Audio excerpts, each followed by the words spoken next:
अस्सलाम वालेकुम। Design analysis of algorithm में पहला लेक्चर हम देखेंगे इंट्रोडक्शन थोड़ा सा इस कोर्स का और एल्गोरिथम्स का। इस कोर्स में बेसिकली हम पढ़ेंगे कि एल्गोरिथम्स क्या होते हैं, इन्हें कैसे डिज़ाइन किया जाता है और कैसे हम इन एल्गोरिथम्स को एनालाइज करते हैं और क्यों इन्हें एनालाइज करते हैं। एल्गोरिथम हमें पता है एक well defined sequence of computational steps होता है, यानी किसी भी प्रॉब्लम को सॉल्व करने के लिए जो हम सीक्वेंस ऑफ स्टेप्स यूज़ करते हैं उन स्टेप्स को एक ऑर्डर में लिखना, उसे हम एल्गोरिथम कहते हैं। एल्गोरिथम जो है कुछ वैल्यूज़ को इनपुट के तौर पे लेता है, उन्हें प्रोसेस करता है और कन्वर्ट करता है उन्हें आउटपुट में, और वो जो आउटपुट है वो हमारी रिक्वायरमेंट के मुताबिक होती है। किसी भी एल्गोरिथम की करेक्टनेस को हम कैसे मेजर करते हैं? कोई भी एल्गोरिथम करेक्ट तब कहा जाता है जब हर इनपुट इंस्टेंस पर वो करेक्ट आउटपुट दे, यानी मैं जितनी भी इनपुट वैल्यूज़ दूँ हर वैल्यूज़ के लिए एल्गोरिथम मुझे करेक्ट आउटपुट प्रोवाइड करे, तो ऐसे एल्गोरिथम को हम करेक्ट बोलते हैं। एक ऐसा एल्गोरिथम जो कुछ इनपुट इंस्टेंसेस पर तो आउटपुट सही दे रहा हो लेकिन सब पर नहीं, तो वो ऑब्वियसली इनकरेक्ट एल्गोरिथम है।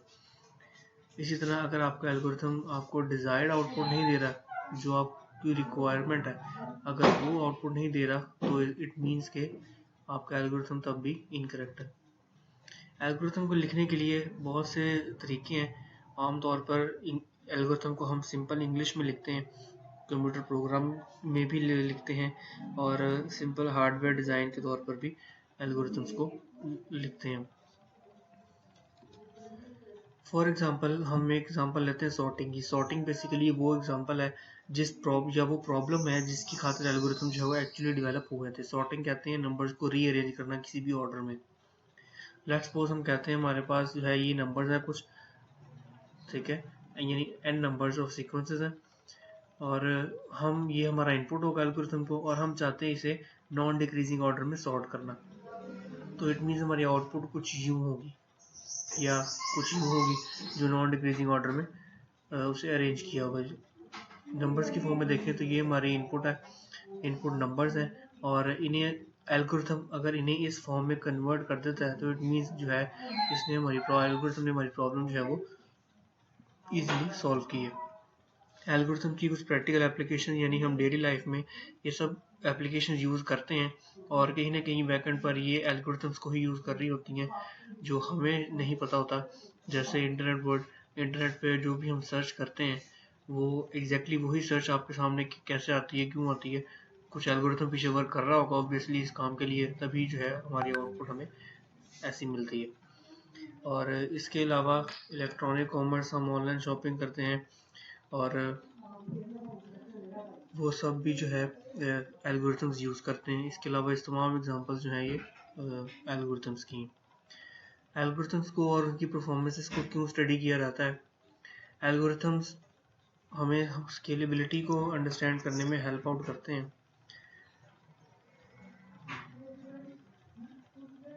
एल्गोरिथम्स की परफॉर्मेंस को हम जब मेजर करते हैं तो इट मीन्स हम ये चेक कर रहे होते हैं कि हमारे लिए प्रॉब्लम सॉल्व करना कितना फिजिबल है और कितना नहीं।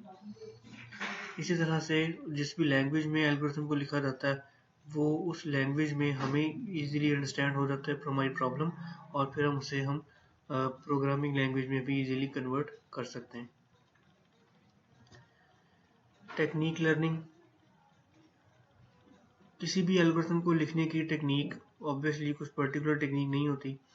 हर प्रॉब्लम ऐसा नहीं होता जिसके लिए एल्गोरिथम लिखा जा सके, हर प्रॉब्लम ऐसा भी नहीं होता कि जिसके लिए एल्गोरिथम लिख लिया और उसे एल्गोरिथम के थ्रू सॉल्व किया जा रहा है। तो हर प्रॉब्लम के लिए मुख्तलिफ जो है फिनोमेना होते हैं, मेथड्स होते हैं। हम एल्गोरिथम्स को स्टडी करते हैं, उन्हें यूज़ करते हैं, इवन कि हम अपनी प्रॉब्लम के लिए खुद से भी एक एल्गोरिथम डिज़ाइन कर सकते हैं। एल्गोरिथम्स और कुछ एडवांस टेक्नोलॉजीज़, लैन, लोकल एरिया नेटवर्क और वैन, वाइड एरिया नेटवर्क, इनमें एल्गोरिथम्स यूज़ होते हैं हम इन्हें यूज़ करते हैं। हम ऑब्जेक्ट ओरिएंटेड सिस्टम्स यूज़ करते हैं और उनमें एल्गोरिथम यूज़ हो रहे हैं। हम विंडोज़ यूज़ करते हैं जैसे ग्राफिकल यूज़र इंटरफेस हैं, और उनमें एल्गोरिथम यूज़ होते हैं। और इसके अलावा और बहुत सारी एग्जांपल्स हैं जिनमें जो एडवांस टेक्नोलॉजीज हैं और जिनमें हमें एल्गोरिथम्स को यूज़ करने। एल्गोरिथम को एनालाइज करने के लिए हम इसकी फ्लेक्सिबिलिटी चेक करने के लिए हम एक मशीन जो है जिसको हम रैम बोलते हैं, रैंडम एक्सेस मशीन, ये रैम मेमोरी नहीं है, ये अलग मशीन है। हम लेट्स सिर्फ कंसिडर कर रहे हैं कि ये यानी एक बेंचमार्क है किसी एल्गोरिथम को एनालाइज करने का। एक अच्छा एल्गोरिथम लिखने के लिए हमें प्रॉब्लम की अंडरस्टैंडिंग होनी चाहिए, हमें थिंकिंग हैबिट होनी चाहिए। ऑब्वियसली आप प्रॉब्लम को अंडरस्टैंड कर सकेंगे तभी आप प्रॉब्लम सॉल्व कर सकेंगे। आप उस प्रॉब्लम के बारे में कुछ सोचने की काबिलियत रखते होंगे तभी उस प्रॉब्लम को सॉल्व कर सकते हैं, ठीक है। और जो रैम है वो बेसिकली कैसी मशीन है, इसमें इंस्ट्रक्शंस वन बाय वन जो है वो एग्जीक्यूट होती हैं और इसकी स्पेस जो है वो लार्ज होती है। लेट्स सपोज हम एग्जांपल लेते हैं, हम एक एल्गोरिथम प्रॉब्लम है कि इनपुट एक एरे लेना है अपने इंटीजर टाइप का और उसके आउटपुट होना चाहिए कि इस एरे के जितने नंबर्स हैं वो सब उन्हें सम करे। तो हम एक छोटा सा C++ का ही कोड इसमें जो है यूज़ कर लेते हैं। एक फंक्शन बनाया है सम का, उसके अंदर इनपुट जो है वो दिया है और लूप लगा के हमने इसे सम फाइंड किया।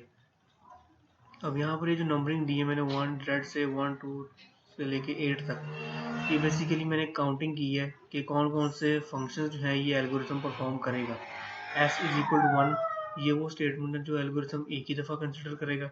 इसी तरह ये i इज इक्वल टू 0 ये भी एक ही दफ़ा जो है चलेगी। इसी तरह रिटर्न s ये स्टेटमेंट भी, ये तीन ऐसी स्टेटमेंट्स हैं नंबर 1 2 और 8 वाली जो एल्गोरिथम ने एक दफ़ा चलानी है। इसके अलावा बाकी जो स्टेटमेंट्स हैं ये नंबर 3 4 5 6 और 7 वाली, जहाँ पर ये कंडीशन है, जहाँ पर ये इंक्रीमेंट है और ये फार्मूला है, तो ये वो स्टेटमेंट्स हैं जो रूप की रेपिटेशन के मुताबिक चलनी है। जितनी आइटरेशन होंगी उतनी दफ़ा ये स्टेटमेंट्स चलेंगी। तो हम इसको एक जनरली इस तरह लिख लिया 1 2 और 8 स्टेटमेंट्स, ये तीन ऐसी स्टेटमेंट जो एक दफ़ा चले एग्जीक्यूट होनी है और ये 5 स्टेटमेंट ऐसी हैं जो आइटरेशन पर डिपेंड करती हैं। तो हम टोटली इसको इस तरह लिख सकते हैं 5n+3। 3 जो है ये इसके लिए तीन जो स्टेटमेंट्स एक दफ़ा चलनी है और 5n जो है वो इन 5 स्टेटमेंट्स के लिए। तो हमने एल्गोरिथम की कम्प्लेक्सिटी फाइंड कर ली, एक फंक्शन के तौर पर उसे रिप्रेजेंट कर लिया 5n+3। 5n+3 की ग्रोथ को अगर हम अंडरस्टैंड करें तो n यहाँ पर क्या है, बेसिकली नंबर ऑफ आइटरेशन है। अगर n की वैल्यू 10 होती है तो टोटल स्टेप्स 53 काउंट हो जाते हैं इस स्टेटमेंट के अंदर। 5n+3 को अगर हम देखें तो या अगर n की वैल्यू 100 होती है तो 503 स्टेप्स हो जाते हैं। इसी तरह n की वैल्यू जैसे जैसे बढ़ती जाएगी जो टोटल नंबर ऑफ स्टेप्स जो एल्गोरिथम ने परफॉर्म करने हैं वो भी इंक्रीज करते जाएंगे। तो इस एग्जांपल में हमने ये देखा कि n की वैल्यू तो हमने देख ली, अब बाकी रह गया ये 5 और +3। +3 तो इनसिग्निफिकेंट है क्योंकि जैसे जैसे n जो है वो बड़ा होता जाएगा ये 3 जो है ऑलमोस्ट अनकाउंटेबल हो जाएगा, यानी इग्नोरेबल ही हो जाएगा ऑलमोस्ट, क्योंकि n की वैल्यू जैसे पीछे हमने देखा अगर हज़ार लाखों में जा रही है तो 3 जो है वो एंड पर कहीं जाकर छोटा सा एक नंबर है तो वो कंपेरेबल नहीं है, ये इनसिग्निफिकेंट है। 5 जो है वो इनएक्यूरेट है क्योंकि नंबर ऑफ आइटरेशन जो है या हर एल्गोरिथम में ये जो 5 नंबर ऑफ स्टेटमेंट्स हैं ये 5 तो नहीं रहनी, यानी एल्गोरिथम के हिसाब से, प्रॉब्लम के हिसाब से ये चेंज होती रहती हैं।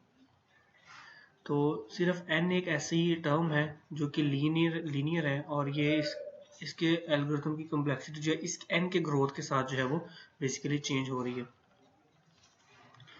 तो asymptotic complexity as n gets large concentrate on the highest order term. Drop lower order terms such as +3, drop the constant coefficient of the highest order term, that is n. Growth of functions.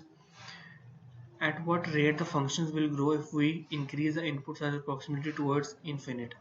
अब algorithm की ये हम analysis देखते हैं कि किसी भी algorithm को एनालाइज कैसे किया जाता है।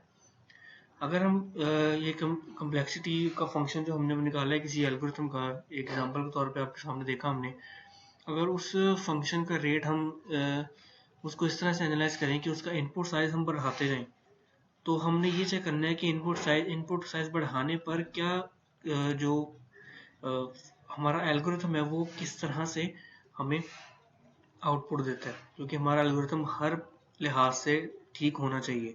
तो वो जो फंक्शन है बेसिकली उसकी ग्रोथ को चेक करने के लिए हम ग्रोथ को चेक इसीलिए करते हैं ताकि हम पूरे एल्गोरिथम को एनालाइज कर सकें।